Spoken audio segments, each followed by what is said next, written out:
달콤한 말씀, 행복한 하루. 오늘도 하나님 말씀 앞에 오신 강서 공동체 여러분들을 환영합니다. 오늘 우리가 함께 볼 말씀은 사무엘하 2장 12절에서 32절까지 말씀입니다. 넬의 아들 아브넬과 사울의 아들 이스보셋의 신복들은 마하나임에서 나와 기브온에 이르고, 스루야의 아들 요압과 다윗의 신복들도 나와 기브온 못가에서 그들을 만나 함께 앉으니 이는 못 이쪽이요 그는 못 저쪽이라. 아브넬이 요압에게 이르되, 원하건대 청년들에게 일어나서 우리 앞에서 겨루게 하자. 일어나게 하자. 하매 그들이 일어나 그 수대로 나아가니 베냐민과 사울의 아들 이스보셋의 편에 12명이요 다윗의 신복 중에 12명이라. 각기 상대방의 머리를 잡고 칼로 상대방의 옆구리를 찌르매 일제히 쓰러진지라. 그러므로 그곳을 헬갓 핫수림이라 일컬었으며 기브온에 있더라. 그날에 싸움이 심히 맹렬하더니 아브넬과 이스라엘 사람들이 다윗의 신복들 앞에서 패하니라.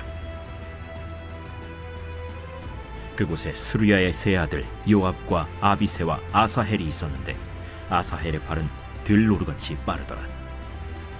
아사헬이 아브넬을 쫓아 달려가되 좌우로 치우치지 않고 아브넬의 뒤를 쫓으니 아브넬이 뒤를 돌아보며 이르되, 아사헬아, 너냐? 나로라. 너는 왼쪽으로나 오른쪽으로 나가서 청년 하나를 붙잡아 그의 분복을 빼앗으라. 하되 아사헬이 그렇게 하기를 원하지 않고 그의 뒤를 쫓음에 아브넬이 다시 아사헬에게 이르되, 너는 나 쫓기를 그치라. 내가 너를 쳐서 땅에 엎드러지게 할 까닭이 무엇이냐? 그렇게 하면 내가 어떻게 네 형 요압을 대변하겠느냐? 하되 그가 물러가기를 거절하매 아브넬이 창 뒤끝으로 그의 배를 찌르니 창이 그의 등을 꿰뚫고 나간지라. 곧 그곳에 엎드러져 죽음에 아사헬이 엎드러져 죽은 곳에 이르는 자마다 머물러 섰더라. 요압과 아비새가 아브넬의 뒤를 쫓아 기브온 거친 땅의 길가 기아 맞은 쪽 암마산에 이를 때에 해가 지었고, 베냐민 족속은 함께 모여 아브넬을 따라 한 무리를 이루고 작은 산 꼭대기에 섰더라. 아브넬이 요압에게 외쳐 이르되, 칼이 영원히 사람을 상하겠느냐? 마침내 참혹한 일이 생길 줄을 알지 못하느냐? 네가 언제 무리에게 그의 형제 쫓기를 그치라 명령하겠느냐? 요압이 이르되, 하나님이 살아계심을 두고 맹세하노니 네가 말하지 아니하였다면 무리가 아침에 각각 다 돌아갔을 것이요 그의 형제를 쫓지 아니하였으리라 하고 요압이 나팔을 불매 온 무리가 머물러 서고 다시는 이스라엘을 쫓아가지 아니하고 다시는 싸우지도 아니하니라. 아브넬과 그의 부하들이 밤새도록 걸어서 아라바를 지나 요단을 건너 비드론 온 땅을 지나 마하나임에 이르니라. 요압이 아브넬 쫓기를 그치고 돌아와 무리를 다 모으니 다윗의 신복 중에 19명과 아사헬이 없어졌으나 다윗의 신복들이 베냐민과 아브넬에게 속한 자들을 쳐서 360명을 죽였더라. 무리가 아사헬을 들어올려 베들레헴에 있는 그의 조상 묘에 장사하고 요압과 그의 부하들이 밤새도록 걸어서 헤브론에 이른 때에 날이 밝았더라. 네, 어제 본문은 사울 왕이 죽은 후에 다윗이 헤브론에서 유다 지파의 왕이 되고, 그리고 사울의 아들 이스보셋은 북쪽 이스라엘에서 왕이 되는 모습을 우리가 함께 보았습니다.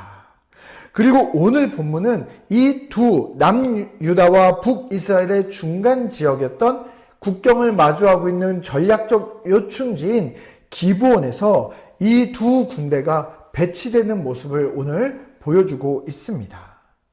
남유다의 군대를 이끌고 온 요압 장군과 그리고 북이스라엘의 군대를 이끌고 온 아브넬 장군이 이 기브온에서 만나게 됩니다.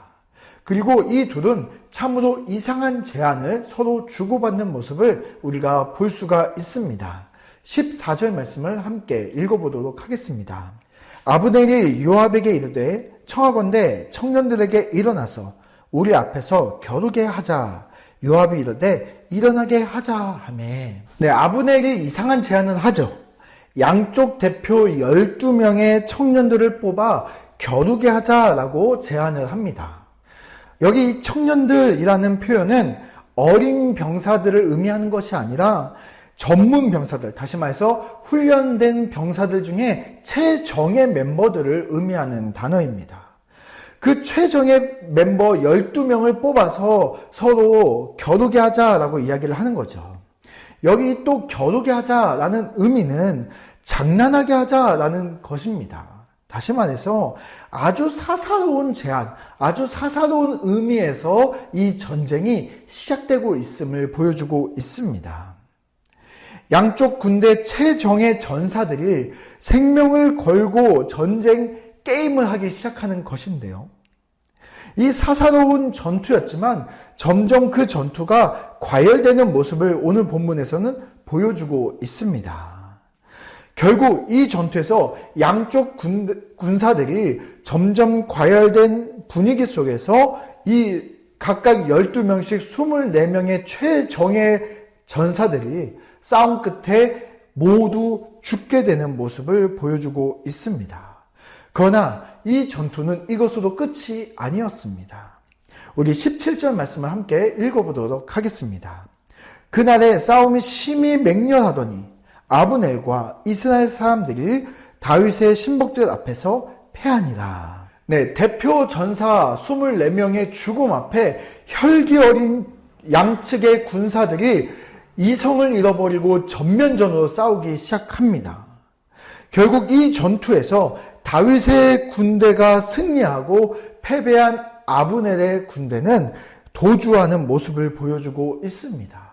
그러나 승리에도 아직 만족하지 못하는 자가 한 명 있었습니다. 18절 말씀을 읽어보겠습니다. 그곳에 수르야의 세 아들 요압과 아비새와 아사엘이 있었는데 아사엘의 발은 들노루같이 빠르더라. 네, 이 전쟁을 이렇게 끝낼 수 없었던 아직 혈기가 남아있는 아사엘 장군이 등장합니다. 그는 요압 장군의 동생이었습니다. 그의 특기는 아주 빠른 것이었습니다. 그래서 그는 그의 특기를 살려서 아주 빠르게 도주하는 아브넬 장군을 추적해 나가기 시작합니다. 그리고 그는 결국 아브넬 장군을 추적하는데 성공하죠. 그러나 아사엘 장군은 아브넬의 창에 찔려 결국 죽음을 맞이하는 장면을 우리가 보게 됩니다. 오늘 이 전쟁은 다윗 군대의 승리로 이야기하고 있습니다. 그런데 따지고 보면 다윗 군대는 얻은 것이 아무것도 없는 전쟁이었습니다. 오히려 그는 최정예 전사들을 잃어버리는 전쟁이었고 수많은 군인들이 피를 흘리는 전쟁이었습니다.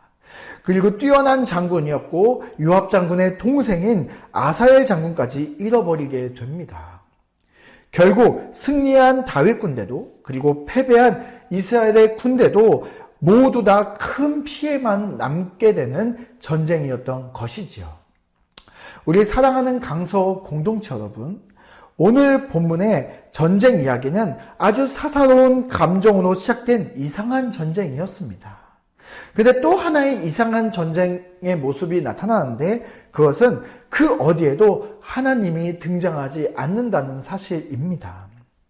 하나님의 명령도 없었고 하나님의 뜻도 없었고 하나님 나라를 위한 전쟁도 아니었습니다. 단지 두 군대 장군의 사사로운 혈기에 의해서 일어난 전쟁이었습니다.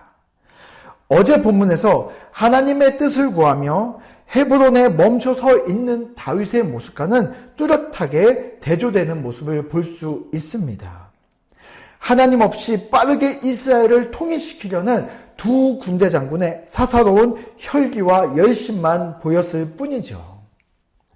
결국 하나님 없이 전쟁했고 하나님 없는 이 전쟁에서는 아무것도 얻을 수 없다는 사실을 우리는 알 수가 있습니다. 그래서 오늘 본문 말씀은 우리에게 이렇게 말하고 있습니다. 오늘 하루를 열심히 사는 것보다 중요한 것은 오늘 하루를 하나님과 함께 살아가는 것입니다. 때로는 느리고 때로는 멈출 것 같은 그 순간에서도 하나님보다 앞서가지 않는 것. 그래서 하나님 뜻에 순종하고 하나님 뜻 안에 거하는 것. 그것이 바로 우리에게 주시는 진정한 승리가 될 수 있는 것입니다. 오늘 하루 열심히 사는 것보다 하나님과 함께 살아가시는 우리 강서 공동체 모두가 되시기를 바랍니다.